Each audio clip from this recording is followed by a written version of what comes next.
भगवद्गीता आपल्या लाईफ मध्ये किती इम्पॉर्टंट आहे, तर या संदर्भातलं एक छोटंसं प्रवचन आहे सरांचं. तर कृपया सर्वांनी शांतपणे ऐकावं अशी नम्र विनंती.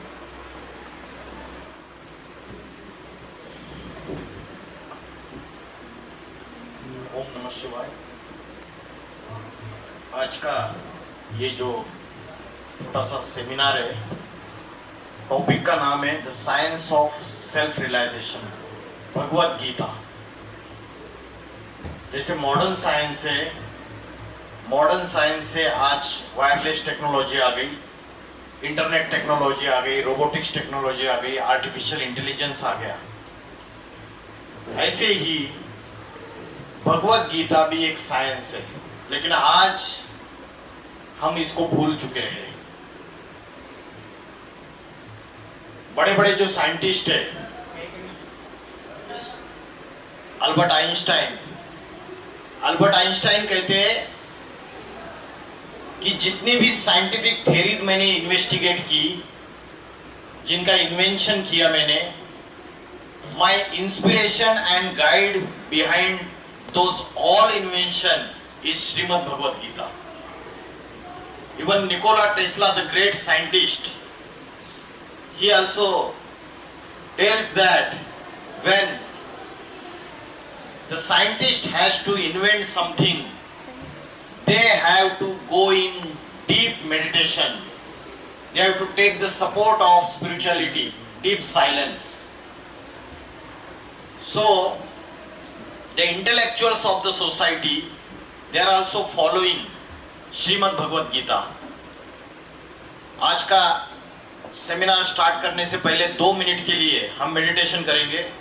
बचपन से आपने मेडिटेशन किया होगा, लेकिन भगवत गीता में अध्याय 6 श्लोक नंबर 12 और 13, इसमें यूनिक मेथड ऑफ मेडिटेशन बताई हुई है. आज तक आपने जितनी भी मेडिटेशन किया, आंखें बंद करके किया होगा, है ना? आपने जो ध्यान किया, आंखें खुली रख के किया या बंद करके किया? बंद करके किया. लेकिन भगवत गीता कहती है कि संप्रेक्ष्य, ये श्लोक आया है, इसका मतलब आंखें खुली रख के चंचल मन को भ्रुकुटी के बीच में एकाग्र करो. शिव शंकर भोलेनाथ महादेव, उनके जितने भी चित्र और जितनी भी मूर्तियां आपने देखी रहेगी, वो ध्यान मग्न अवस्था में उनकी आंखें कंप्लीट क्लोज्ड है या half, partially close, partially open है. डीप मेडिटेशन स्टेज में उनकी मूर्तियों में आपने देखा रहेगा whether his eyes are completely close और पार्शियली ओपन, पार्शियली क्लोज्ड. क्या है? कंप्लीट बंद रहती है क्या महादेव की आंखें? आधी खुली रहती है ना. तो ये जो अवस्था है, इसको डीप मेडिटेशन स्टेज बोलते हैं. निराकारी अवस्था, ध्यान मग्न अवस्था कंप्लीट. और भगवत गीता में भगवान ने अर्जुन को जो योग सिखाया, वो कर्म योग सिखाया. कर्म योग का अर्थ कर्म करते हुए ध्यान में रहना. ऐसा नहीं कि पालती मार के बैठ गए, आंखें बंद करके बैठ गए तभी ध्यान है. Remaining in the deep meditation stage while performing the actions. कर्म करते हुए अगर हम ध्यान करना सीखे, अपने मन को एकाग्र रखना सीखे, तो वो असली मेडिटेशन है. तो आज हम 2 मिनट के लिए प्रैक्टिस करेंगे. आपको सभी को सीधे बैठना है, गर्दन सीधी, कमर सीधी, पीठ सीधी. सभी को centre point of the forehead, जिसको कहते हैं भ्रुकुटी, यहां पे ध्यान लगाना है. क्या विजुअलाइज करना है आपको? आकाश में जैसे स्टार चमकता है, वैसे छोटा सा स्टार, पॉइंट ऑफ लाइट यहां चमक रहा है, ऐसे विजुअलाइज करना है. 2 मिनट के लिए सारे वर्ड से अपने आप को डिस्कनेक्ट करना है. कोई व्यक्ति याद नहीं आना चाहिए. आपका जो फेवरेट प्रिय मित्र, कोई प्रिय व्यक्ति, कोई याद नहीं आना चाहिए. कोई प्रिय वस्तु याद नहीं आनी चाहिए. कोई प्रिय पदार्थ याद नहीं आना चाहिए. 2 मिनट के लिए completely disconnect yourself from the world. सिर्फ एक ही point of light situated at the centre point of the forehead, जैसे आकाश में स्टार चमकता है। आंखें पूरी बंद नहीं करनी है, हल्की सी खुली रखनी है, कॉन्सेंट्रेट करना है भ्रुकुटी के बीच में। मल्टीपल थॉट्स आएंगे, उन मल्टीपल थॉट्स के पीछे भागना नहीं है, एक ही थॉट करना है, I am a point of light situated in the centre point of the forehead. भ्रुकुटी के मध्य में मैं चमकता हुआ सितारा हूं, ये एक ही थॉट करना है आपको। आई am a star in the centre point of the forehead. बाकी जो थॉट्स आएंगे उनके पीछे भागना नहीं है, अपने आप को कॉन्सेंट्रेट करना है पूरी तरीके से। शुरू करते हैं।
जैसे हम रोज फिजिकल एक्सरसाइज करते हैं, अभी जो आपने की ये माइंड की एक्सरसाइज है।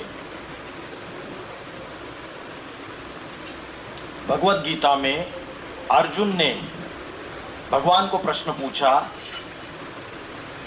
कि मेरा मन बड़ा चंचल है, ये बड़ा हठी है, बड़ा बलवान है और जबरियन मेरी इंद्रियों को उत्तेजित करता है। It is exciting my senses forcibly. So this was the question asked by Arjun to God in Bhagavad Gita. और अर्जुन कौन था? अर्जुन एक प्रसिद्ध वॉरियर था, योद्धा था। उसके बावजूद अर्जुन का माइंड फोकस नहीं था। अर्जुन अटैचमेंट में आ रहा था, लगाव। तो अर्जुन ने ये क्वेश्चन पूछा, तो भगवत गीता में जो नॉलेज दी अर्जुन को भगवान ने, चैप्टर नंबर 2 से लेके चैप्टर नंबर 18, उसमें अर्जुन को कोई शस्त्र अस्त्र चलाने की विद्या नहीं सिखाई। How to use the weapons, Gandiva धनुष्य कैसे चलाना है। अर्जुन को जो नॉलेज दी, वो नॉलेज दी सेल्फ रियलाइजेशन, सेल्फ अवेयरनेस, आत्मज्ञान दिया सिंपल भाषा में। और जिसको मिलने के बाद अर्जुन का विल पावर, कॉन्फिडेंस की लेवल ऐसी बढ़ गई कि अर्जुन जो बैटल फील्ड से भाग रहा था, वो बैटल को फेस करने के लिए रेडी हो गया। तो भगवत गीता की जो नॉलेज है वो माइंड को कंट्रोल करने के सारे टेक्निक्स बताते हैं, आत्मशक्ति बढ़ाने के टेक्निक्स बताते हैं। तो आज वर्ल्ड में दो ही चीजें हैं, एक है मैटर और दूसरा है एनर्जी। मैटर और एनर्जी, दुनिया में जितनी भी चीजें बनी हुई है उसमें मैटर होता है और दूसरी चीज होती है एनर्जी। ये फैन चल रहा है, मैटर भी है एनर्जी भी है, इलेक्ट्रिकल एनर्जी इज देयर, और इसका फैन का ये जो ब्लेड से इसकी मोटर लगी हुई है, ये हार्डवेयर जो लगा हुआ है सारा का सारा वो मैटर है। ऐसे ही हमारा शरीर क्या है, मैटर है या एनर्जी है? मैटर है। और शरीर को चलाने वाली पावर कौन सी है? कंट्रोलर कौन है शरीर का, बॉडी का कौन है बताइए? Brain. Brain is also one of the organ. तो ब्रेन अल्टीमेट कंट्रोलर है या कोई ऐसी शक्ति है, अदृश्य शक्ति, इनविजिबल पावर, जो सारे बॉडी को कंट्रोल करती है, इवन ब्रेन को भी कंट्रोल करती है। इनविजिबल है तो आप बोलेंगे कैसे मानेंगे, हम तो साइंस के स्टूडेंट्स है ना। तो स्विच ऑन कर दिया, ये लाइट जल गया, फैन चल गया, मान रहे हो ना इलेक्ट्रिक करंट फ्लो हो रहा है। इलेक्ट्रिक करंट देखा है आंखों से? नहीं देखा, फिर भी मानते हैं कि इलेक्ट्रिक करंट फ्लो हो रहा है after scientific experiments. In the similar manner body को कंट्रोल करने वाली जो इनविजिबल पावर है वो क्या है, कौन बताएगा? मन। और कोई जवाब? आत्मा। किसने जवाब दिया? Very good answer.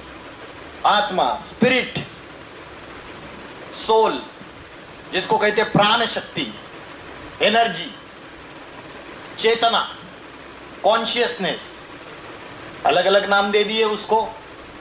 वो एक एनर्जी है। और प्रिंसिपल क्या है कंजर्वेशन ऑफ एनर्जी का? क्या प्रिंसिपल है?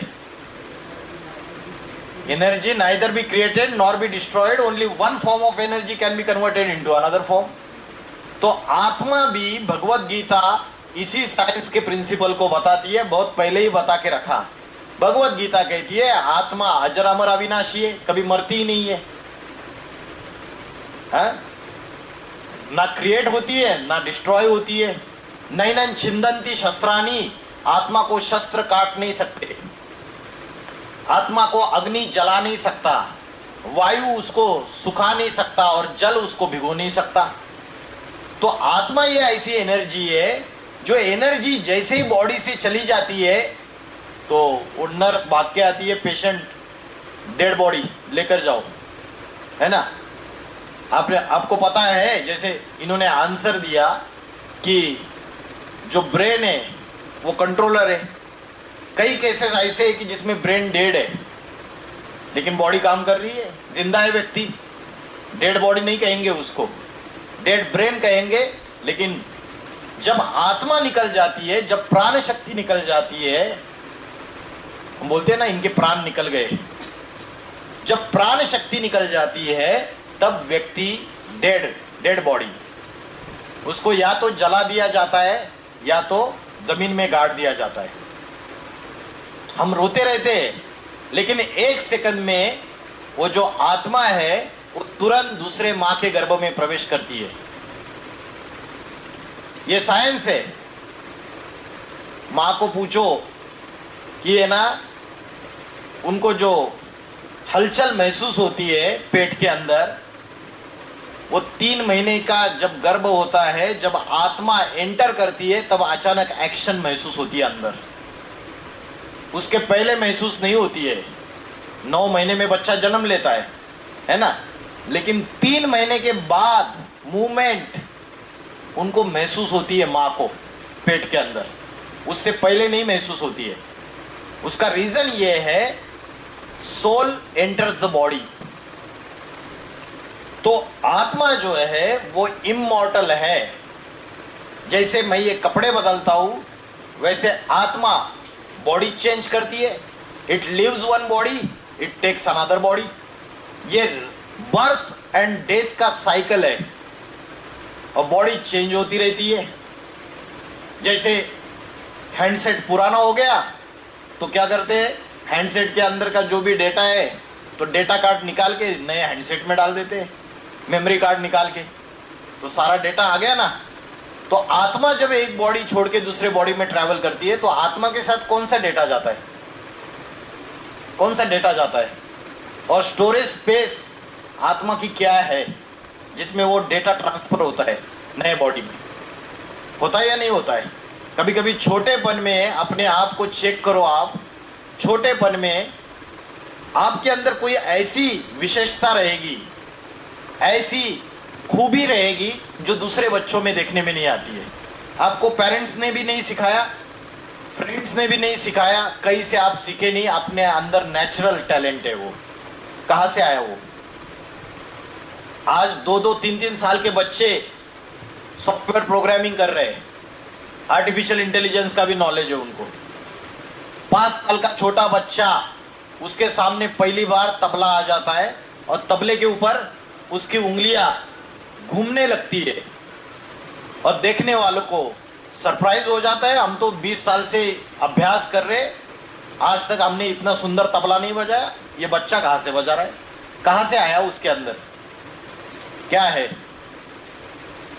तो बर्थ एंड डेथ का जो साइकिल है, जो रीबर्थ की कंसेप्ट है, तो आत्मा एनर्जी कभी मरती नहीं है, और आत्मा की स्टोरेज स्पेस है माइंड एंड इंटेलेक्ट और संस्कार। मन, बुद्धि और संस्कार ये स्टोरेज स्पेस है, और इसको आप कई जन्म से साथ में कैरी करते जा रहे हो।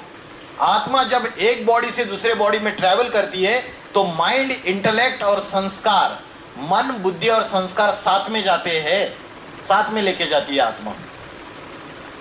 अब मन, बुद्धि और संस्कार में अनेक जन्मों के कर्म, उन कर्मों की यादें, उनकी स्मृतियां, वो सारी ट्रॅव्हल होती है।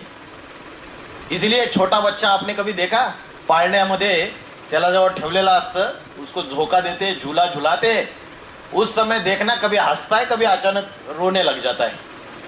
कहा जाता है भाई क्यों रोता है? हमने तो तेरे को कुछ नहीं किया। अचानक हंसेगा, अचानक रोएगा, अपनी मस्ती में रहता है। तो पूर्व जन्मों की जो स्मृति है, मेमोरीज, वो डेटा कार्ड में है उसके, और वो जब उसको अच्छी चीजें याद आती है तो मुस्कुराता है, जब उसको दुख मिला है, यातनाएं मिली है, तो उसको रोना आता है। तो आत्मा जो है वो कभी मरती नहीं है, और आत्मा की जो नॉलेज है आज हम मॉडर्न साइंस के जमाने में भूल चुके हैं पूरी तरीके से। तो आज जो depression, tension, stress, anxiety, over thinking, ये बड़ी बड़ी प्रॉब्लम जो चल रही है, रात को नींद नहीं आना, है ना, और सबसे बड़ा प्रॉब्लम है मन बहुत भटकता है, स्टेबल रहता ही नहीं है। और ये प्रॉब्लम सिर्फ बच्चों की नहीं है, छोटे बच्चे से लेके बूढ़े तक सबकी प्रॉब्लम से। तो ये माइंड को कंट्रोल कैसे करना है? भगवत गीता कहती है मन जीते सो जगत जीत, इंद्रिया जीते सो जगत जीत। जिसने अपने मन को जीत लिया उसने जगत को जीत लिया। जिसने अपने सेंसेस को कंट्रोल कर लिया, आंख, नाक, कान, जिह्वा, त्वचा, 5 ज्ञानेंद्रिया, 5 कर्मेंद्रिया, इन 10 इंद्रियों को जिसने संयमित कर लिया, कंट्रोल में कर लिया, वो जगत जीते। ऐसा नहीं कि जिस कंट्री के पास सबसे ज्यादा न्यूक्लियर वेपन्स है वो जगत जीते, नहीं, रॉन्ग कंसेप्ट। हिटलर आया, मुसोलिनी आया, अलेक्जेंडर द ग्रेट, कितने सारे किंग्स आए, उन्होंने दुनिया को जीतने की कोशिश की, लेकिन क्या दुनिया के ऊपर जीत पाए? क्योंकि उन्होंने शस्त्रास्त्रों के आधार पे दुनिया को जीतने की कोशिश की। लेकिन एक देवता ऐसी है हिंदुओं में जिसको बोलते हैं शंकर, महादेव, उनको बोलते हैं विश्वनाथ। विश्वनाथ मतलब the master of the world, जिसने सारे वर्ल्ड को कॉन्कर कर लिया। कैसे कॉन्कर कर लिया? कोई शस्त्रास्त्रों के आधार पे नहीं, by the power of meditation, योग बल। इसलिए 33 करोड़ देवी देवताओं में जितने भी देवी देवता है, उसमें से एक ही देवता महादेव, देवों का देव महादेव, उनके सारे चित्र, सारी मूर्तियां ध्यान मग्न अवस्था में दिखाई हुई है। He is giving only one message to the entire world कि कर्म करते हुए ध्यान मग्न अवस्था रखो, योग बल, पावर ऑफ द साइलेंस। और पावर ऑफ द साइलेंस आपके पावर ऑफ मॉडर्न साइंस से कई गुना ज्यादा पावरफुल है या नहीं है? उसका बेस्ट एग्जांपल ये है कि माँ अपनी बच्ची को, बच्ची नाम क्या है? अश्विनी, इंजीनियरिंग के स्टूडेंट, इंजीनियरिंग कंप्लीट करके अश्विनी यूएसए गई। अभी तो वो ट्रम्प ने बहुत सारे महंगा कर दिया वीजा वगैरह सब कुछ, तो चलो इसको अपॉर्चुनिटी मिल गई, यूएसए चली गई। तो अश्विनी की माँ अश्विनी को याद कर रही है, तो बोला चलो फोन करते हैं। वीडियो कॉलिंग का नेटवर्क नहीं मिल रहा है, तो अश्विनी की माँ सच्चे दिल से अश्विनी को याद करती है और अश्विनी को यूएसए में टचिंग हो जाती है। पॉसिबल है? उसकी येते तिला की माझ्या आईने माझी आठवण केली, है ना? तो ये पॉसिबल है, अमेरिका में बैठिए, पॉसिबल है ना? मानते हो इस बात को? तो ये वाइब्रेशन की पावर है, ये माइंड के थॉट्स की पावर है। आज हम वायरलेस टेक्नोलॉजी तो समझ में आ रहा है हमको, वो कम्युनिकेशन, इलेक्ट्रॉनिक्स, वेव्स, सारे वो सारी चीजों का हम इंजीनियरिंग में स्टडी करते रहते हैं, लेकिन हमारे अंदर जो मैकेनिज्म है, हमारे अंदर जो तरंगे निकल रही है और उन वाइब्रेशन की जो ट्रिमेंडस पावर है, उस पावर को हम भूल चुके हैं पूरी तरीके से। और उसकी वजह से उस बच्ची को वहां टचिंग हो जाती है, माँ ने याद किया होगा। तो आपका साइंस, मॉडर्न साइंस जहां फेल हो जाता है, वहां साइलेंस की पावर काम करती है। और आने वाले समय में मॉडर्न साइंस 100% फेल होगा, 100%। उसके आसार दिख रहे हैं, because modern science is taking all of us to the entire planet towards the destruction. कैसे डिस्ट्रक्शन की तरफ लेके जा रहा है हम आगे देखेंगे। तो सबसे मेन क्वेश्चन है, who am I, what is my real identity? और मैंने आंसर दे दिया आपको, रियल आइडेंटिटी क्या है उसके बारे में डिस्कस कर चुके हैं हम। लेकिन यही क्वेश्चन महादेव ने हनुमान जी को पूछा था कि हु आर यू, आप कौन है? और हनुमान जी ने क्या जवाब दिया? कौन हो तुम? मैं हनुमान। तुम्हारा नाम नहीं पूछा, तुम कौन हो? अंजनी सुत, केसरी नंदन, पवन पुत्र। तुम्हारा वंश नहीं पूछा, तुम कौन? वानर। तुम्हारी जाति नहीं पूछी हनुमान, तुम कौन?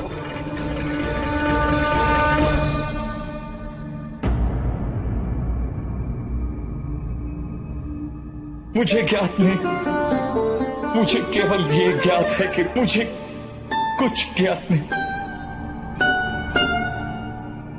मुझे अभी यही ज्ञात है कि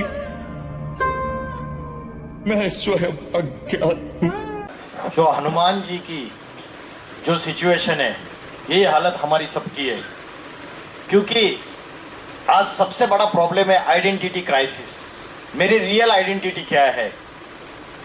आप गूगल ब्राउजर पे सारे दुनिया को सर्च कर सकते हैं, लेकिन अपनी पहचान हम भूल चुके हैं, वो गूगल पे नहीं मिलेगी आपको। तो आज जब हमें आइडेंटिटी पूछी जाती है, तो हम क्या आइडेंटिटी बताते हैं? अपनी क्वालिफिकेशन, अपनी क्वालिफिकेशन के आधार से, मैं इंजीनियर हूं, मैं डॉक्टर हूं, मैं वकील हूं। अपनी नेशनलिटी के अनुसार, मैं इंडियन हूं, मैं अमेरिकन हूं, मैं रशियन हूं। अपनी जाति के अनुसार, मैं मराठा हूं, मैं ब्राह्मण हूं। हम अपनी आइडेंटिटी कास्ट, रिलीजन, नेशनलिटी और क्वालिफिकेशन, इसके आधार से बताते हैं। लेकिन ये हमारी टेम्पररी आइडेंटिटी है। हमारी जो रियल आइडेंटिटी है वो हम भूल चुके हैं। इसलिए आज परमानेंट पीस एंड हैप्पीनेस पैसा होने के बावजूद लोगों के पास नहीं है। पैसा है, सुख के साधन है, सारी चीजें, उसके बावजूद नहीं है, क्योंकि जो इनर प्लेजर है, इंटरनल जो पीस एंड हैप्पीनेस है, उसको कैसे अचीव करना है वो हम भूल चुके हैं। तो हमारी रियल आइडेंटिटी जो है, आई एम अ सोल, मैं एक आत्मा हूं, I am not a physical body. और सबसे बड़ी गलती कर दी हमने कि हमने अपने आप को फिजिकल बॉडी समझ लिया। मेडिकल साइंस ने इतना जबरदस्त रिसर्च किया, मेडिकल साइंस को शरीर के एक एक पार्ट का, एक एक ऑर्गन का, नर्व्स का, आर्टरीज का, सब चीजों का पूरा नॉलेज है। और इंजीनियर्स को मशीन और मशीन के पूरा डिजाइन करना आता है, उसके एक एक पुर्जे का, एक एक पार्ट का नॉलेज है। कंप्यूटर के हार्डवेयर का नॉलेज है, सॉफ्टवेयर का नॉलेज है, लेकिन ये जो सॉफ्टवेयर है इसकी नॉलेज हमें नहीं है। और उसकी वजह से आज साइंस के पास भी इस प्रश्न का जवाब नहीं है, हु एम आई, मेरी रियल आइडेंटिटी क्या है। मैं हड्डी मांस का पुतला नहीं हूं, because the body is made up of flesh and bones. और बॉडी में जब तक आत्मा प्रवेश नहीं करती तब तक वो बॉडी कुछ भी काम नहीं कर सकती। तो आत्मा मेरी रियल आइडेंटिटी है। अच्छा, अगर आत्मा रियल आइडेंटिटी है तो इस आत्मा का ध्यान कैसे करना है, and where it is situated in the body, कहां पे रहती है आत्मा, ये पहला क्वेश्चन। तो आत्मा का रहने का स्थान कौन सा है? नाक के टिप ऑफ द नोज यहां पे रहती है, हृदय में रहती है, श्वासों में रहती है, कहां रहती है, या भ्रुकुटी में रहती है? आत्मा कहां रहती है? कोई जवाब? कहीं तो जैसे सूर्य आकाश में एक जगह पे रहता है और सारी दुनिया को रोशनी देता है, in the similar manner body में एक ऊंचे स्थान पे आत्मा रहती है जिसकी एनर्जी सारे बॉडी में ट्रेवल करती है। तो आत्मा का रहने का स्थान है भ्रुकुटी के बीच में, centre point of the forehead.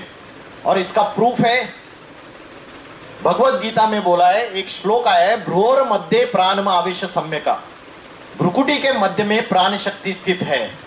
और इसका दूसरा प्रूफ है कि हमारी जो माताएं बहनें हैं वो क्या करती है, यहां पे बिंदी लगाती है, टिकली, और पुरुष लोग यहां टीका या तिलक लगाते हैं। क्यों लगाते? What is the reason? पता नहीं। इसका रीजन ये है कि द्वापर युग में जब भारत के ऋषि और मुनि, इनको ये पता चला कि मनुष्य बॉडी कॉन्शियसनेस में आ रहा है, he is becoming body conscious. सिर्फ आंख, नाक, कान, जो भी ऑर्गन से, सेंसेस है, इनकी नीड्स, रिक्वायरमेंट्स सेटिस्फाई करनी है, इतनी बुद्धि मनुष्य की बन गई है। तो मनुष्य को आत्मा का ध्यान रहे, इसलिए यहां पे आत्मा रहती है ये बात याद रहे, इसलिए बिंदी लगाने की और टीका लगाने की परंपरा शुरुआत हो गई। लेकिन आज क्या हो गया, ये फैशन बन के रह गई। आज हम उसका स्पिरिचुअल मीनिंग भूल गए कि आत्मा का ध्यान यहां करना होता है। अभी जैसे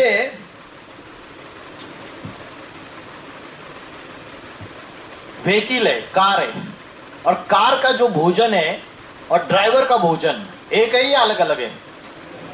इन द सिमिलर मैनर शरीर का भोजन अलग है और आत्मा का भोजन अलग है। इस बात को हम भूल चुके हैं। हम शरीर का भोजन तो 3 टाइम देते हैं, ज्यादा भी देते हैं, लेकिन आत्मा का भोजन देते नहीं है। And what is the food of the soul, we don't know. Our real identity is I am a soul, not a body. But what is the food of the soul? Do you know what is the food of the soul? आत्मा की शक्ति बढ़ाने के लिए, will power बढ़ाने के लिए क्या लेना पड़ेगा? प्रोटीन पाउडर, ड्राई फ्रूट्स, क्या करना है? फिर क्या है आत्मा का भोजन? क्या है बताओ? मेडिटेशन, एक आंसर दिया। दूसरा आंसर, 2 भोजन है, पीस। जैसे मुझे शरीर में शक्ति चाहिए तो मैं शक्ति खाता नहीं हूं, शक्ति लेने के लिए मैं कुछ और खाता हूं। वैसे मुझे पीस चाहिए, पीस चाहिए तो मुझे लेना क्या है? फिर आएगी कैसे? दुनिया में तो अशांति है, घर में अशांति है, पड़ोस में अशांति है, समाज में अशांति है या नहीं है? देश आपस में लड़ाई झगड़ा कर रहे हैं, धर्म आपस में लड़ रहे हैं, जातियां लड़ रही है, रिजर्वेशन के ऊपर झगड़े हैं, भाषा के ऊपर झगड़े हैं। तो पीस लेने के लिए क्या लेना पड़ेगा? एक तो बताया meditation, this is the one food of the soul. Second one is एक है ध्यान और दूसरा है ज्ञान। ज्ञान मीन्स स्पिरिचुअल नॉलेज, इंजीनियरिंग की नॉलेज नहीं, डॉक्टर बनने की नॉलेज नहीं, वकील बनने की नॉलेज नहीं, ये अध्यात्म ज्ञान है, जिसके लिए भगवत गीता में बोला है अध्यात्म विद्या विद्या नाम, मीन्स सब विद्याओं में सर्वश्रेष्ठ विद्या स्पिरिचुअल नॉलेज है। अध्यात्म इस शब्द का मीनिंग पता है आपको? अध्यात्म ये वर्ड दो शब्दों का संधि है, अधि प्लस आत्मा।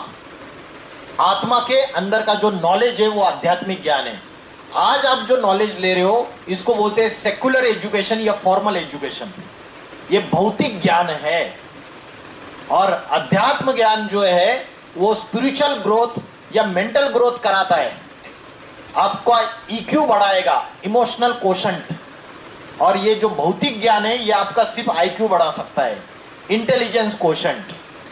तो आईक्यू और ईक्यू जब स्टडी किया गया, जिसका इमोशनल कोशंट अच्छा है उसका लाइफ में सक्सेस रेट ग्रोथ ज्यादा अच्छा होता है, जिस आईक्यू भले उसका कम है दूसरे से। ईक्यू मतलब इमोशनल कोशंट। इमोशंस अलग अलग होते हैं ना, जैसे भय, किसी चीज का भय लगता है, क्रोध है ना, लगाव है, अलग अलग प्रकार के इमोशन से। गिल्ट है, किसी चीज का गिल्ट महसूस होती है, लज्जा है, शर्म है, हेजिटेशन।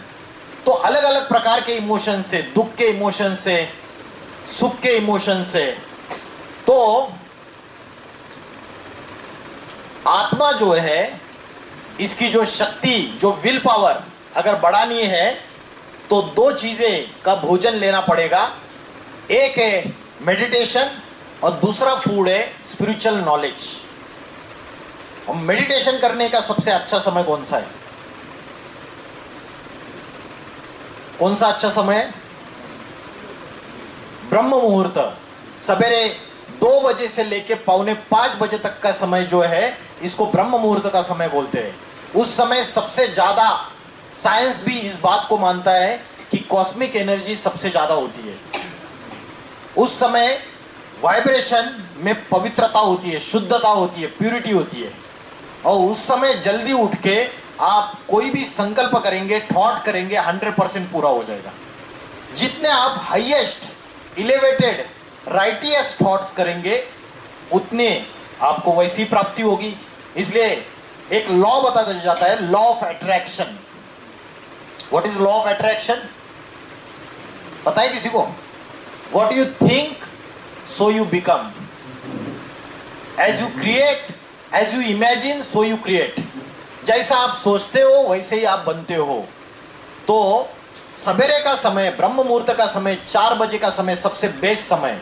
लेकिन हम लोग रात्रि को बहुत, आजकल जो ट्रेंड चल रहा है रात को देर तक जागना, है ना, देर से सोते हैं। कितने बजे सोते हैं आप लोग? 11 बजे, बहुत जल्दी सोते हो आप। और कोई है 11 के आगे? बोली लगाओ। 3 के आगे कोई है? तो शास्त्रों में बोला है रात के 9:30 बजे से लेके 12:30-1 बजे तक का जो समय है वो राक्षस काल है। उस समय जल्दी सो जाना चाहिए, नहीं तो सारी निगेटिविटी, दुनिया में जितनी भी निगेटिविटी, इंप्यूरिटी है वो अंदर आ जाती है। और उस समय हम क्या करते हैं, रात को वो मोबाइल लेंगे, सोशल मीडिया, कभी इंस्टाग्राम, कभी वो व्हाट्सएप, कभी यूट्यूब, कभी स्नैपचैट, कभी फेसबुक, और बुद्धि में सारा कचरा ले लेंगे या कोई वेब सीरीज देखेंगे, सेक्सुअलिटी, क्राइम, गलत गलत चीजें, और वो सारा कचरा अपने दिमाग में डाल के, मन और बुद्धि में डाल के फिर रात को सो जाएंगे। करते हैं ऐसा? या सारे सज्जन है, सत्पुरुष है यहाँ पे, है? तो सवेरे से लेकर रात तक अपने आप को चेक करो कि निगेटिव थॉट्स और वेस्ट थॉट्स ज्यादा आते हैं या पॉजिटिव थॉट्स ज्यादा आते हैं। क्या होता है? क्या होता है? परसेंटेज किसका ज्यादा है? बोलो बोलो, शर्माओ मत। निगेटिव थॉट ज्यादा आते हैं। और साइंस के ये जो साधन है, mobile, internet technology, social media, ये यूज करते हुए हमारी बुद्धि, सभी की, छोटे बच्चे की भी बुद्धि भ्रष्ट बन रही है, बुद्धि श्रेष्ठ बन रही है। भ्रष्ट बन रही है। और बुद्धि भ्रष्ट बनेगी तो जो फोकस है माइंड का, जो जहां लगाना है जो भी अच्छी चीज करनी है वहां फोकस लगेगा नहीं। और सेम क्वेश्चन अर्जुन का था। तो भगवत गीता साइलेंस और स्पिरिचुअलिटी और ध्यान, मेडिटेशन, सेल्फ अवेयरनेस, इसकी नॉलेज बताता है। तो आपने किसी ने विपश्यना गए हो आप? विपश्यना करके एक सेंटर है, वहां पे ध्यान कराते हैं वो लोग, आप गए हो?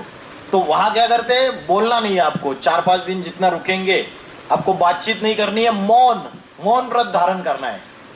तो मौन व्रत तो आपने बातें नहीं की, स्पीच वर्ड्स आपके मुख से नहीं निकलेंगे, लेकिन मन से तो चलते रहेंगे ना।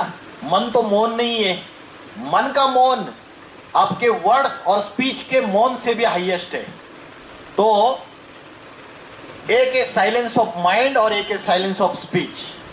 तो समझो किसी ने बोला मैंने मौन व्रत धारण कर लिया है, और जिस दिन मौन व्रत धारण कर लिया है मन में गंदे गंदे विचार चल रहे, निगेटिव थॉट्स चल रहे, किसी के प्रति बद्दुआएं दे रहे, तो उस केस में तब हमें फायदा नहीं मिलेगा। तो साइलेंस ऑफ स्पीच से ज्यादा पावर है साइलेंस ऑफ माइंड। मन को डिसिप्लिन करना, मन को एकाग्र करना। Vipassana teaches silence of speech and Rajyoga teaches silence of mind. तो आत्मा का भोजन क्या बताया? क्या बताया? हाँ, मेडिटेशन को एक्यूरेट वर्ड है योग। और योग का लिटरल मीनिंग क्या है? What is the meaning of word योग? योग का अर्थ कौन बताएगा मुझे? शब्दशाह अर्थ, शाब्दिक अर्थ योग इस शब्द का। योग का अर्थ है यूनियन, कनेक्शन। किसका किससे कनेक्शन है? यूनिवर्स। किससे किससे जोड़ेंगे कनेक्शन? आत्मा का कनेक्शन यूनिवर्स से। यूनिवर्स से जोड़ेंगे या यूनिवर्स का जो मुखिया है उससे जोड़ेंगे? कौन है यूनिवर्स का मुखिया? श्री कृष्ण है। और मतलब गॉड, परमात्मा, ईश्वर, शिव, अलग अलग नामों से बोलो। तो जो सुप्रीम पावर है वो यूनिवर्स का हाईएस्ट पावर है, अलमाइटी अथॉरिटी है, और उससे आत्मा का जो कनेक्शन है उसको कहते हैं योग। लेकिन आज हम योग किसको समझ के बैठे? फिजिकल एक्सरसाइज एंड पोस्चर्स, योगासन और प्राणायाम को हम योग समझ के बैठे। गलती। भगवत गीता में भगवान ने अर्जुन को योगासन और प्राणायाम नहीं सिखाए, सर्वांगासन और अनुलोम विलोम और भस्त्रिका और ये प्राणायाम और योगासन नहीं सिखाए, सूर्य नमस्कार नहीं सिखाए। भगवान ने अर्जुन को कर्मयोग, राजयोग, सांख्य योग, जिसको बुद्धि योग बोलते हैं, वो योग सिखाया। तो भारत का जो प्राचीन राजयोग है वो हम भूल चुके हैं। आज हम इंटरनेशनल योगा डे मना रहे, लेकिन एक्चुअल में असली योग क्या है ये हमको पता नहीं है, और उसकी वजह से हम फॉरेनर्स को भी सिर्फ योगासन और प्राणायाम तक योग की लिमिटेड व्याख्या बता रहे हैं। तो दो भोजन बताए, एक स्पिरिचुअल नॉलेज, रोज 1 घंटा अगर आप स्पिरिचुअल नॉलेज सुनेंगे तो पॉजिटिव थॉट्स आपके माइंड में आ जाएंगे और निगेटिव थॉट्स भाग जाएंगे। तो रोज 1 घंटा स्पिरिचुअल नॉलेज सुनिए। और सेकंड थिंग इज मेडिटेशन।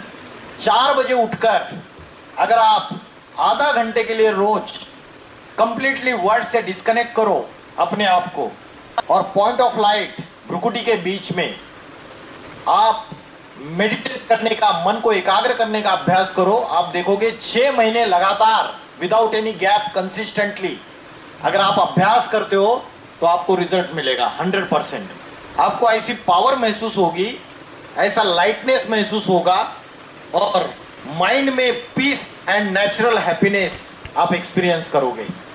तो भगवत गीता कहती है कि ज्ञान निर्धूत कल्मषा, मीन्स जैसे हमारे शरीर की सफाई करनी होती है रोज, तो हम स्नान करते हैं सवेरे उठकर, वैसे आत्मा की क्लींसिंग अगर करनी है, मन की सफाई अगर करनी है तो उसके लिए स्पिरिचुअल नॉलेज है।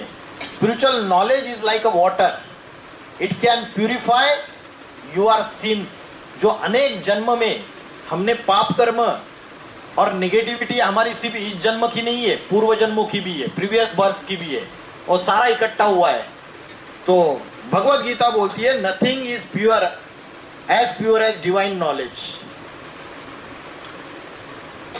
ये चित्र आपने देखा रहेगा, महाभारत में भी दिखाया है कि अर्जुन रथ के ऊपर सवार है और भगवान स्वयं सारथी है ना, और घोड़े हैं रथ को। तो कठोपनिषद नामक शास्त्र है, उसमें बोला है आत्मा नाम रथिनम विद्धि शरीरम रथमेव च। रथी मीन्स पैसेंजर, आत्मा पैसेंजर है, शरीर रथ है, means body is like a vehicle.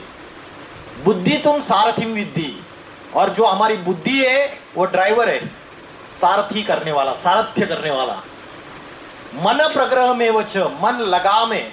अगर मन का लगाम लूज है तो जो ड्राइवर है, मन का लगाम अगर लूज है तो ड्राइवर जो है वो अच्छे से गाड़ी को कंट्रोल नहीं कर पाएगा, घोड़ों को कंट्रोल में नहीं रख पाएगा, है ना।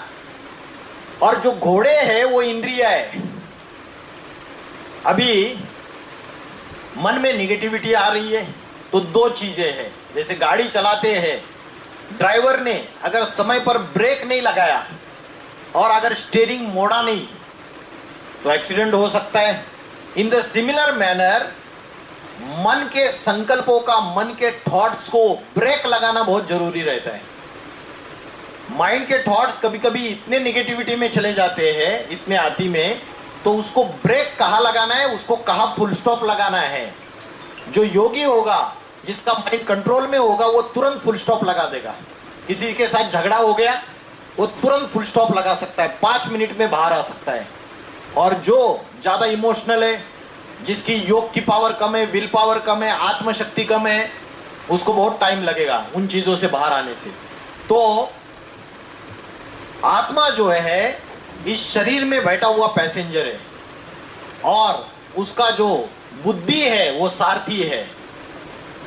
तो भगवत गीता कहती है कि senses are more powerful. Senses मतलब इंद्रिया, नाक, कान, आंख, जिह्वा, त्वचा, ये इंद्रिया है। लेकिन इन इंद्रियों को कंट्रोल करने वाला कौन है? कंट्रोलर। इनसे भी पावरफुल कौन है? इनसे भी पावरफुल है मन, माइंड।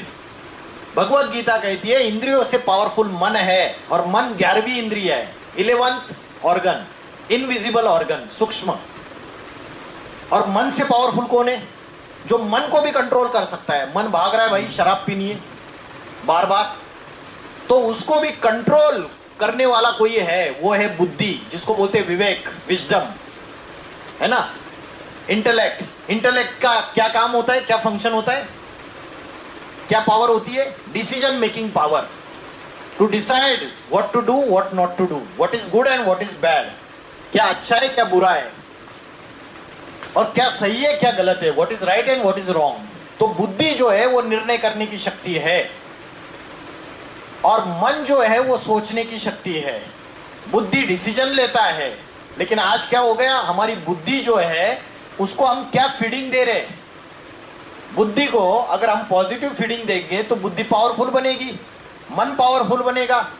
आज हम जो फीडिंग दे रहे हैं, जो देख रहे हैं, आंखों से देख रहे हैं, जो म्यूजिक सुनते हैं, जो मूवीज देखते हैं, जो कुछ भी देखते हैं सोशल मीडिया के ऊपर, उससे हमारे बुद्धि में हम सारी निगेटिविटी डाल रहे हैं, और उसकी वजह से हमारे मन के संकल्प अगर विकृत हो गए तो हमारे कर्म भी विकृत हो जाएंगे। तो आज अगर देखेंगे आप, बड़े बड़े साइंटिस्ट, इंजीनियर्स, वकील, इंटेलेक्चुअल सुसाइड कर रहे हैं, आत्महत्या कर रहे। क्यों कर रहे? तो पढ़े लिखे, क्योंकि आत्मज्ञान नहीं है उनको। आत्मज्ञान नहीं होने की वजह से अपने राजस्थान में कोटा है, कोचिंग इंस्टीट्यूट का hub. As per news report पिछले 4 साल में 52 स्टूडेंट्स ने सुसाइड किया। इसका मतलब क्या है कि उनका इमोशनल क्वेश्चन कमजोर है, इनकी मन की शक्ति जो है वो कमजोर है।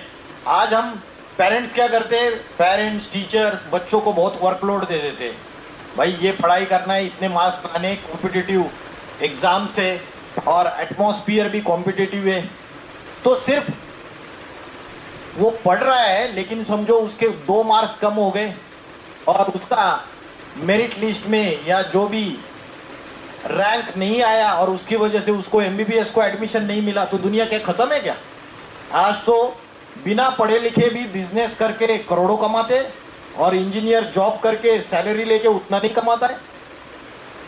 योगा कर्मसु कौशलम, जो योगी होता है उसके कर्म, उसके एक्शन स्किलफुल होते हैं, जरूरत नहीं है उसको इतना सब कुछ डिग्री लेके ही वो कर सकता है।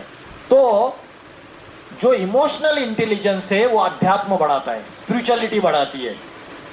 तो अर्जुन जो है वो तो बैटल फील्ड से भाग रहा था, और तब जाके भगवान ने जब उसको स्पिरिचुअल नॉलेज दी और बताया, अभ्यास न तो कौनते ये वैराग्य न च गृह्यते, बार बार ये मन चंचल होता है, बार बार उसको भ्रुकुटी के बीच में एकाग्र करने का अभ्यास कर।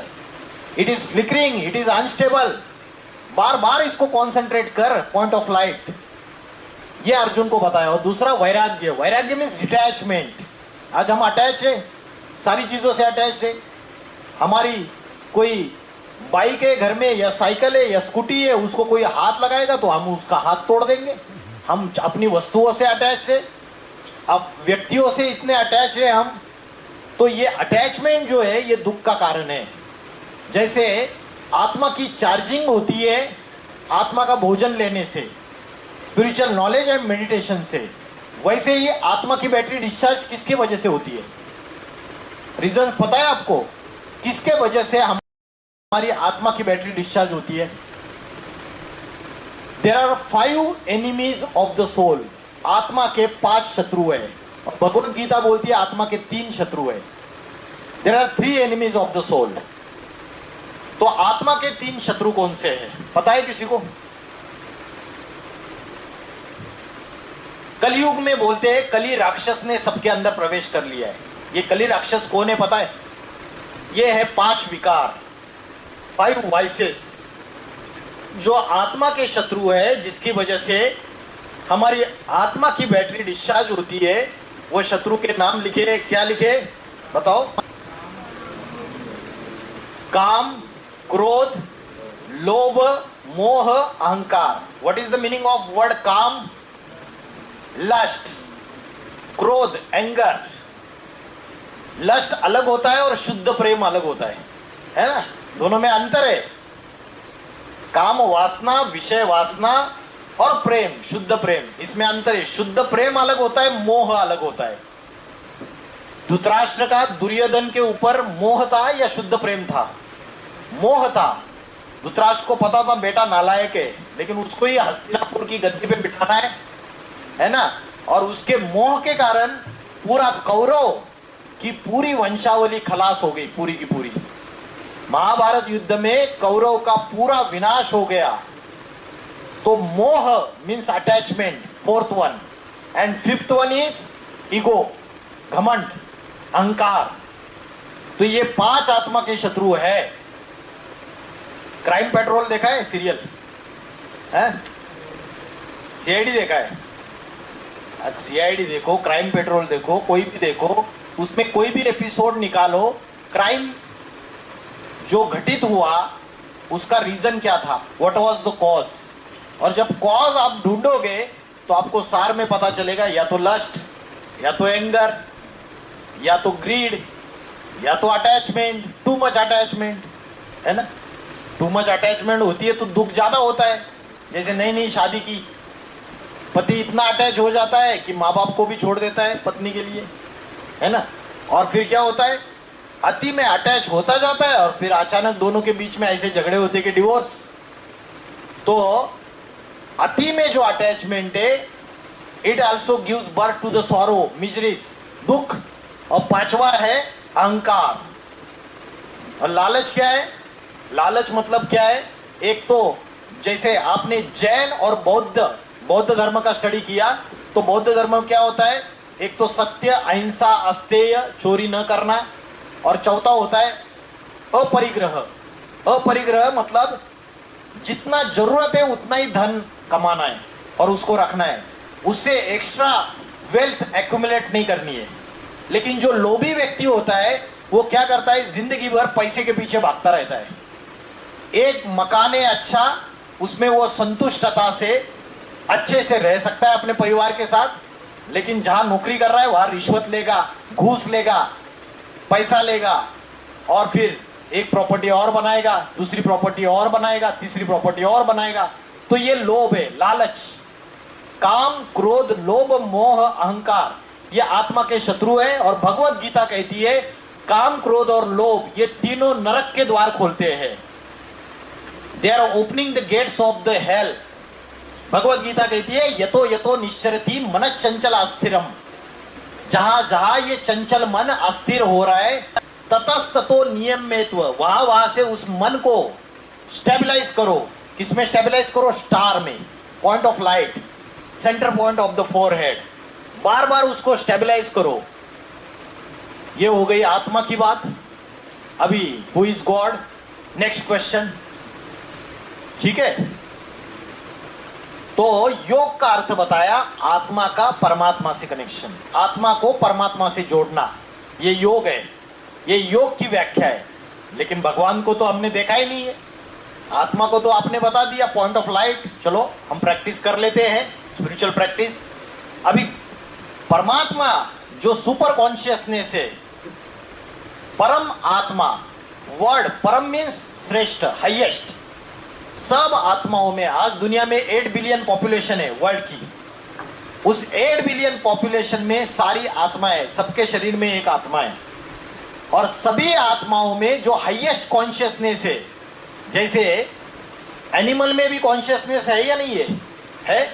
और झाड़ पेड़ पौधों में भी कॉन्शियसनेस है या नहीं है? है या नहीं है? है, उसमें भी कॉन्शियसनेस है। लेकिन पेड़ पौधों में जो कॉन्शियसनेस है उससे ज्यादा कॉन्शियसनेस एनिमल में, और एनिमल से भी ज्यादा कॉन्शियसनेस मनुष्य में। मनुष्य ये सबसे ज्यादा इंटेलेक्चुअल एनिमल है इस धरती पर, सबसे ज्यादा। लेकिन बुद्धि का आज की तारीख में सबसे ज्यादा मिसयूज भी मनुष्य ही कर रहा है। तो आत्मा को परमात्मा से जोड़ना, तो हु इज गॉड? भारत में अगर खास सनातन धर्म या हिंदू धर्म में देखेंगे तो 33 कोटि देवी देवताओं को मानते हैं। अभी महाराष्ट्र में गणेश उत्सव मनाया गया, तो गणेश भगवान बोलते हैं, शंकर भगवान। अगर शंकर भगवान है तो उनका पुत्र भी भगवान है, कार्तिकेय भी भगवान है। अनेक देवी देवताओं की पूजा होती है, विष्णु भी भगवान है, ब्रह्मा भी भगवान है। तो इतने सारे भगवान है, गॉड ढेर सारे होते हैं या एक ही होता है? एक ही होता है। इसलिए बोलते हैं God is one, God is truth, truth is God, सत्यम शिवम सुंदरम। एक शिव ही सत्य है, 100% ट्रूथ है। बाकी के ट्रूथ होंगे, 99% होगा, कोई 98 होगा, कोई 97% होगा। तो अनेक देवी देवताओं को मानते हैं, लेकिन देवों का देव महादेव, शिव शंकर भोलेनाथ, जिसको बोलते हैं शिव गॉड। मुस्लिम लोग अभी दूसरे दूसरे धर्म में जो रिलीजियस फादर्स मानते हैं, या तो गुरु नानक है, क्राइस्ट है, गौतम बुद्ध है, अब्राहम है, प्रॉफेट मोहम्मद है, अलग अलग जो रिलीजन्स है उनको जिन्होंने एस्टेब्लिश किया, लोग उनको ही भगवान का रूप मानते हैं। अभी आ जाइए अनेक अनेक राज्यों में, महाराष्ट्र में आ जाओ, संत ज्ञानेश्वर, ये तो संत है, इनको भगवान नहीं कहेंगे। संत तुकाराम, संत एकनाथ, संत मीराबाई, संत तुलसीदास, कबीरदास, सूरदास, ये सारे संत है। संत ये कैटेगरी अलग, उसके ऊपर की कैटेगरी है देवता, और देवता के ऊपर की कैटेगरी है भगवान, है ना? ये 3 कैटेगरीज है। लेकिन हम यहां नीचे ही रह जाते। जितने भी संत हुए और जितने भी बड़े बड़े धर्म ज्ञानी हुए, उन्होंने उस गॉड का ही मैसेज दिया हमेशा। जीसस क्राइस्ट कभी बोला क्या मैं गॉड हूं? जीसस क्राइस्ट ने उंगली ऊपर कर दी, I am the son of the God, supreme soul lives in the supreme abode. Prophet Muhammad, जिन्होंने मुस्लिम धर्म स्थापन किया, उन्होंने बोला खुदा फर्श का नहीं, खुदा अर्श का रहने वाला है, खुदा 7वें आसमान का रहने वाला है। और भगवत गीता में लिखा है जहां चंद्र सूर्य तारों की रोशनी नहीं पहुंच सकती, उस परम धाम का ब्रह्मलोक का मैं रहने वाला हूं।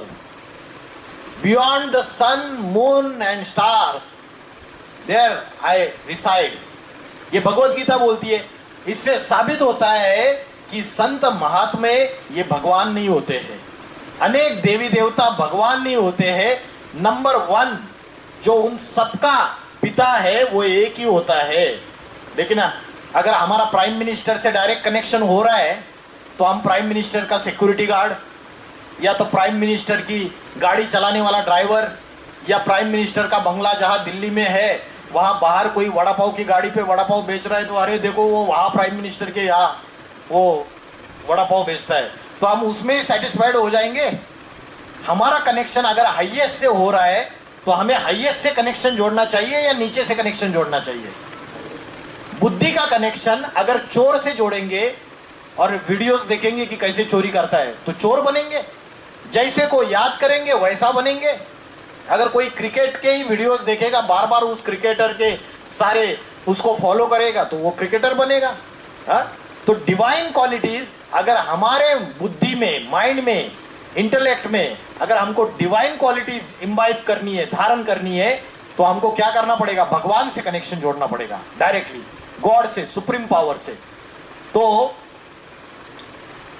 क्रिश्चियंस में, मुस्लिम्स में, दूसरे धर्म में भगवान को इनकॉर्पोरियल मतलब पता है? मतलब शरीर नहीं है, निराकार है वो, है ना। वो बोलते हैं कि खुदा 7वें आसमान में रहने वाला है। लेकिन हिंदू धर्म में राम, शंकर, कृष्ण अवतार दिखाए अलग अलग। तो यहां बॉडी भी है और ईश्वर भी है, दोनों चीजें, निराकार भी है और बॉडी भी है उसको साथ में। तो मुस्लिम क्रिश्चियन धर्म में भी इस कंसेप्ट को मानते हैं, लेकिन हम भूल गए। वो लोग बोलते हैं first man of the world, उसको बोलते वो क्रिश्चियंस लोग एडम एंड ईव, और मुस्लिम लोग बोलते हैं first man and first woman of the world.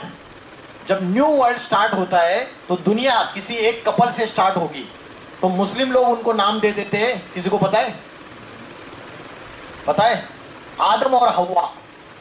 और हिंदू लोग बोलते हैं first man and first woman of the world, किसको बोलते हैं?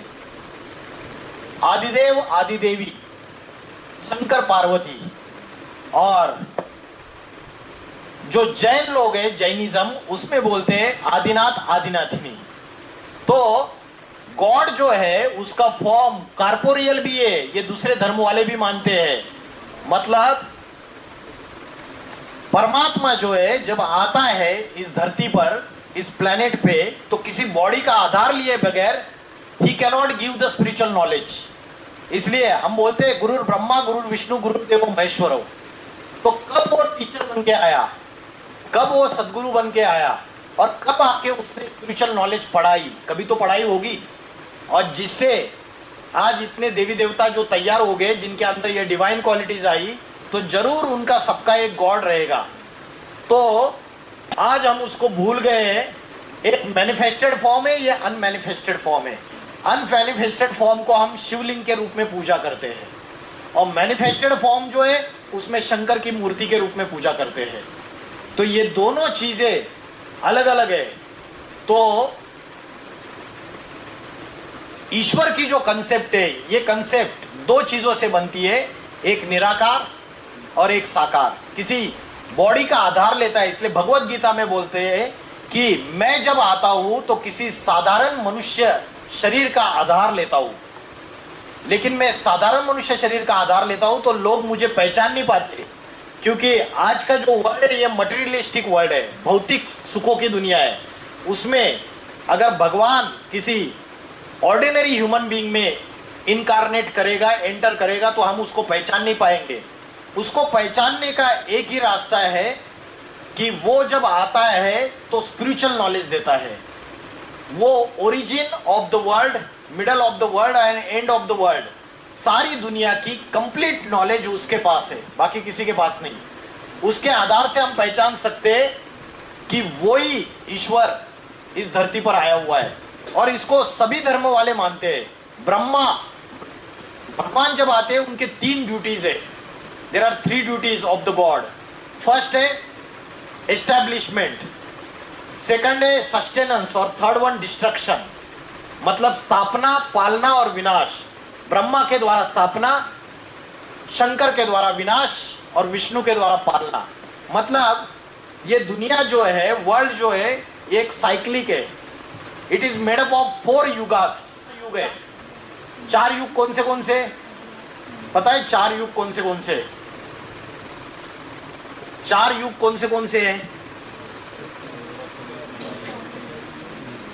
सतयुग, त्रेता युग, द्वापर युग और कलयुग. ये 4 युग है. अभी कौन सा युग चल रहा है? रॉन्ग है आंसर. कोई बताएगा कौन सा युग चल रहा है? अभी चल रहा है घोर पापी कलयुग, है ना. पाप, भ्रष्टाचार, दुख, अशांति, आतंकवाद, हिंसा सबकी आती चल रही है. अभी रशिया यूक्रेन की वॉर चल रही है 2.5-3 सालों से. लाखों लोग बेघर हो गए. पैलेस्टाइन देखो, गाजा का क्या हाल कर दिया. वीडियोस देखो, बुरी हालत. इतने लोगों को, बच्चों को भी मार डाला.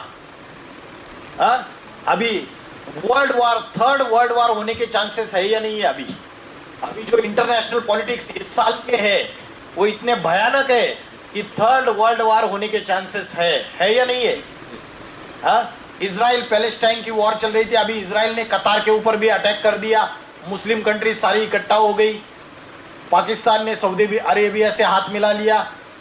भारत और अमेरिका की दुश्मनी तो चली रही है टैरिफ को लेके. तो सारी दुनिया में अभी ऐसे आसार दिखाई दे रहे हैं कि दुनिया 3rd वर्ल्ड वॉर के कगार पे खड़ी है. और अगर 3rd वर्ल्ड वॉर हुआ तो क्या होगा? कौन बताएगा? 3rd वर्ल्ड वॉर हुआ तो न्यूक्लियर वॉर होगी. आज से 80-85 इयर्स पहले दुनिया में एटॉमिक वेपन्स नहीं थे. Who is the scientist who invented first atom bomb? Robert Oppenheimer, American physicist, invented first atom bomb. और जब उन्होंने पहला न्यूक्लियर टेस्ट किया तो उसके मुख से एक वर्ड निकला जो आज भी गूगल पे, यूट्यूब में अवेलेबल है. I am the God of death. वो भगवत गीता का श्लोक है, कालोस्मी. अब सर्च करना, भगवत गीता का श्लोक है. वो भगवत गीता का बहुत अभ्यास करता था और भगवत गीता के अभ्यास के आधार से उसको प्रेरणा आई और उसने एटम बम बनाया. लेकिन उसको पता नहीं था.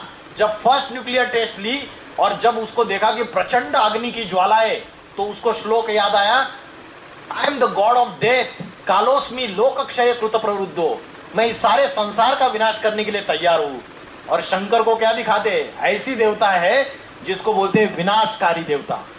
हर हर बम बम. बम बम मतलब जब भगवान शिव आते हैं धरती पे तो एटम बम तैयार हो जाते हैं. बम बना एटम बम, वो तैयार हो जाता है. क्यों तैयार होता है? क्यों? भगवान क्यों विनाश कराते हैं? डिस्ट्रक्शन भगवान क्यों कराते हैं? उसका रीजन ये है कि मनुष्य ने खुद अपने विनाश के सारे साधन तैयार कर लिए. मनुष्य ने अपनी तीखी बुद्धि से अपने विनाश के मॉडर्न साइंस का आधार लेके सारे वेपन्स तैयार कर लिए. तो जब ऐसी परिस्थिति आती है तो ईश्वर को आके पीस एस्टैब्लिश करने के लिए इस संसार में आना पड़ता है. आज हमारी जो माइंड एंड इंटेलेक्ट है वो कंप्लीटली विशियस होती जा रही है. ये रिपोर्टर है, इनका नाम जानते हो आप? सुधीर चौधरी. इन्होंने बीच में एक रिपोर्ट बनाई थी जिसमें बोला था कि आज के जो यंगस्टर्स है उनकी बुद्धि जो है वो एडल्ट कंटेंट के तरफ ज्यादा जा रही है और जिसकी वजह से मेंटेलिटी जो है वो डेमोनिक मेंटेलिटी बनती जा रही है. ये हरियाणा की यूनिवर्सिटी है. इसमें 4 यूनिवर्सिटी के बच्चे इकट्ठा एक लेक्चर अटेंड कर रहे थे, सेमिनार नशा मुक्ति. एक सीनियर पुलिस ऑफिसर आके लेक्चर दे रहा था और वो लड़का खड़ा होके क्वेश्चन पूछता है कि सर हम 4 यूनिवर्सिटी के बच्चे इकट्ठा है लेकिन आज यूनिवर्सिटी की हालत ये है कि यूनिवर्सिटी के प्रीमाइसेस में, कैंपस में गांजा मिलना, ड्रग्स मिलना, ये लॉलीपॉप और टॉफी मिलने इतना आसान हो चुका है. और 100 मीटर दूरी पे पुलिस चौकी है और पुलिस के सामने गांजा बिकता है लेकिन पुलिस भी मिली हुई है. तो आज की डेट में हरियाणा, उत्तराखंड, हिमाचल और पंजाब, इन सब में यूनिवर्सिटीज, कॉलेजेस में ज्यादातर युवा नशे के आदी होते जा रहे हैं और उसकी वजह से कंप्लीट मेंटल लेवल डिग्रेड हो रही है और राक्षसी प्रवृत्तियां बढ़ रही है। तो इसलिए जो आज सबसे ज्यादा जरूरत है वो विल पावर जरूरत है बढ़ाने के लिए, तो राजयोग की शिक्षा। ये राजयोग की शिक्षा क्या है यहाँ आपको दिखाई दे रहा है। राजयोग का असली अर्थ जो है वो सब मेरे पीछे बोलेंगे, एक साथ बोलेंगे। राजयोग की व्याख्या, चंचल मन को भ्रुकुटी के बीच में एकाग्र करते हुए परमात्मा से कनेक्शन जोड़ना। तो ये राजयोग है। ये व्यक्ति जिस आसन पे बैठा है वो प्रैक्टिस करके यहाँ माइंड को स्टेबलाइज करके अनेक थॉट्स को एक पॉइंट ऑफ लाइट पे स्टेबलाइज करके परमात्मा को याद कर रहा है। और वो जिस आसन पे बैठा है that is based on the 4 pillars. The first pillar is brahmacharya, celibacy. Celibacy means self control, purity of mind, purity of speech and purity of action. Second one is pure food, शुद्ध अन्न, सेकंड पिलर। जैसे खाओगे अन्न वैसे बनेगा मन, और जैसे पियोगे पानी वैसे होगी वाणी। As a food so the mind. ठीक है। Third one is divine qualities. Bhagavad Gita का 16वां अध्याय में डिवाइन क्वालिटीज क्या है और राक्षसी प्रवृत्तियां क्या है, डेमोनिक ट्रेट्स क्या है, इसका विस्तार में उसके बारे में बताया है। और चौथा है स्पिरिचुअल एजुकेशन। ये 4 चीजें जो अगर फॉलो करते हैं तो हमारी राजयोग की पढ़ाई इन 4 पिलर्स के ऊपर बेस्ड है। अगर हम इसको फॉलो करते हैं अपने रेगुलर लाइफ में तो हमारी स्पिरिचुअल एनर्जी, आत्मशक्ति बढ़ती चली जाएगी, और जिससे हमारे आत्मा के अंदर की जो 8 पावर्स ऑफ द सोल है वो बढ़ती जाएगी। 8 पावर्स ऑफ द सोल में पावर टू टॉलरेट, सहन करने की शक्ति। आज हम सहन नहीं कर पाते, छोटी छोटी बातें किसी ने डांट दिया तो हमें तुरंत रोना आता है। हमारे अंदर सहन करने की शक्ति, पावर ऑफ टॉलरेंस कम है। उसके बाद power to face the challenges, सामना करने की शक्ति कम है। पावर टू एडजस्ट कम है। निर्णय करने की शक्ति कमजोर हो चुकी है। परखने की शक्ति कमजोर हो चुकी है। Power to discriminate, power of decision making, power to cooperate, team work, ये सारी पावर्स कमजोर हो चुकी है। फैमिलीज के अंदर भी आज की डेट में अगर आप देखेंगे, आज की डेट में न्यूक्लियर फैमिलीज है या जॉइंट फैमिलीज है? न्यूक्लियर फैमिलीज है। पहले 70-70, 80-80 लोग एक परिवार में रहते थे पुराने जमाने में। पुराने जमाने में अभी 30-40 साल पहले, और परिवार का एक मुखिया होता था और सारे उसके कंट्रोल में चलते थे, अंडर द कंट्रोल। एक चूल्हे पे खाना बनता था। लेकिन ये 8 पावर्स ऑफ द सोल हमारे कमजोर हो गए। आज हम साधनों के, साइंस के साधनों के कंप्लीटली डिपेंडेंट हो गए, एडिक्टेड हो गए, और उसकी वजह से हम मन की साधना को भूल चुके हैं। तो भगवत गीता में what is the perfect personality, what is the person with stable intellect, वो कौन सा व्यक्ति है, उसके बारे में नॉलेज दी है भगवत गीता में। तो भगवत गीता में अगर आप 2nd चैप्टर देखेंगे तो परफेक्ट पर्सनैलिटी। आज क्या है, पर्सनैलिटी डेवलपमेंट के कोर्सेज किए जाते हैं, लेकिन हमें पता नहीं कि परफेक्ट पर्सनैलिटी होती क्या है। तो सबसे पहला है डिजायरलेस। आज हम अनेक डिजायर्स, अनेक इच्छाओं के इसमें फंसे हुए हैं। जो व्यक्ति डिजायरलेस हो जाता है और satisfied in the self means he is always in meditation, he is always, his mind is stable at the center point of the forehead, he is always in soul conscious stage, he is the perfect person. उसके बाद situational stability, emotional stability, equilibrium। अगर happiness मिला है तो बहुत ज्यादा उछल कूद ना करे, और अगर दुख मिला है तो बहुत ही ज्यादा डिप्रेशन में ना चला जाए। Equilibrium, balance state. तो emotionally equilibrium, happiness and sorrow, और free from attachment, fear and anger, वीत राग भय क्रोधा। ये भगवत गीता में बोला है। जो स्थित प्रज्ञ, स्टेबल इंटेलेक्ट वाला पुरुष है वो free from attachment, fear and anger, ये 3 चीजों में होगा। और जैसे कछुए का एग्जाम्पल दिया है भगवत गीता में। कछुआ क्या करता है, अपने ऑर्गन्स को विड्रॉ कर लेता है जब जरूरत नहीं है, तब जब कोई रिस्क देखेगा ऑर्गन्स को विड्रॉ कर लेगा। इन द सिमिलर मैनर जो योगी पुरुष है, जो स्थित प्रज्ञ, जो स्टेबल इंटेलेक्ट वाला परफेक्ट पर्सन है, परफेक्ट पर्सनैलिटी है, वो व्यक्ति ही एक्सरसाइज कंट्रोल और mind by pulling them away from the external pleasures and temptation. So आत्मा की 8 पावर्स क्या है, परफेक्ट पर्सनैलिटी के लक्षण क्या है, 4 युग, मैंने युगों का चक्र बताया, it is cyclic in nature. कलयुग खत्म हो जाता है तो फिर से सतयुग चालू हो जाता है। रात्रि के बाद दिन आता है, उनाळा के बाद पावसाळा, पावसाळा के बाद हिवाळा, फिर से उनाळा। ऋतु का चक्र है, गोल घूमता है, वैसे युगों का चक्र गोल घूमता है, ये काल चक्र है।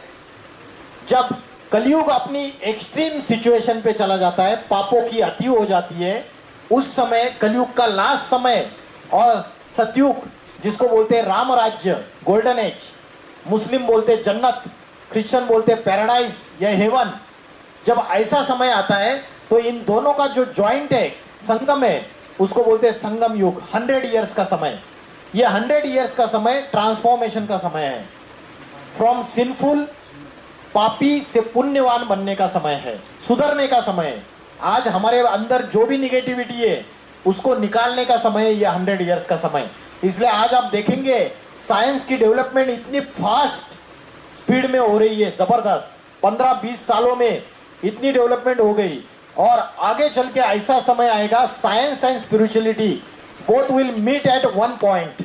आज साइंस ने जितने भी एक्सपेरिमेंट्स करके जितने भी इन्वेंशन किए, स्पिरिचुअलिटी उन दोनों चीजों की बातें टैली हो जाएगी, एक पॉइंट पे आ जाएगी आगे चल के।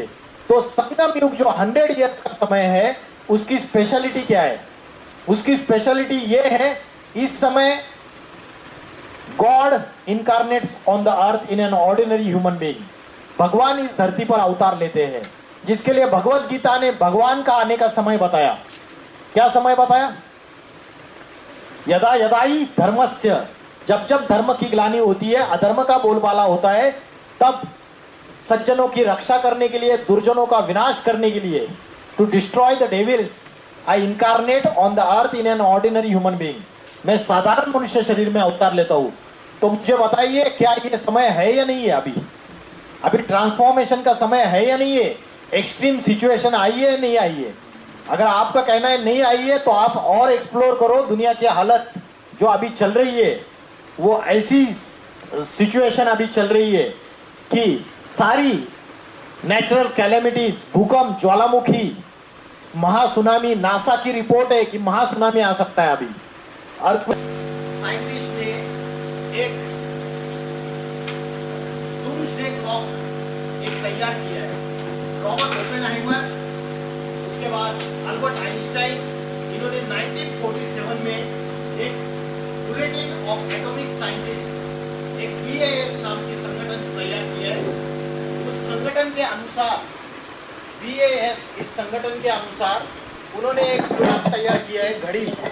वो जो घड़ी तैयार की है उन्होंने, उस डूम्सडे क्लॉक के अनुसार अभी उन्होंने उसके जो हैंड्स, जो कांटे सेट किए, वो इस तरीके से सेट किए कि इस दुनिया का विनाश होने के लिए सिर्फ 89 सेकंड्स बचे हुए हैं। और ये 2025 में इस घड़ी को सेट किया है। हर साल उस घड़ी को सेट करते, आप गूगल में सर्च कर सकते हैं डूम्सडे क्लॉक।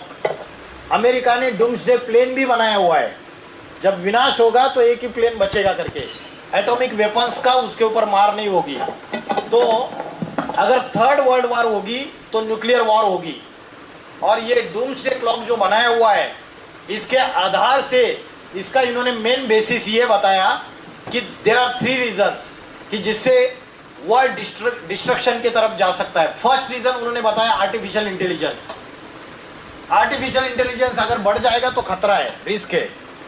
दूसरा रीजन उन्होंने बताया न्यूक्लियर वॉर। तीसरा रीजन उन्होंने बताया एनवायरमेंटल डिग्रेडेशन, जलवायु परिवर्तन, मतलब नेचुरल कैलेमिटीज।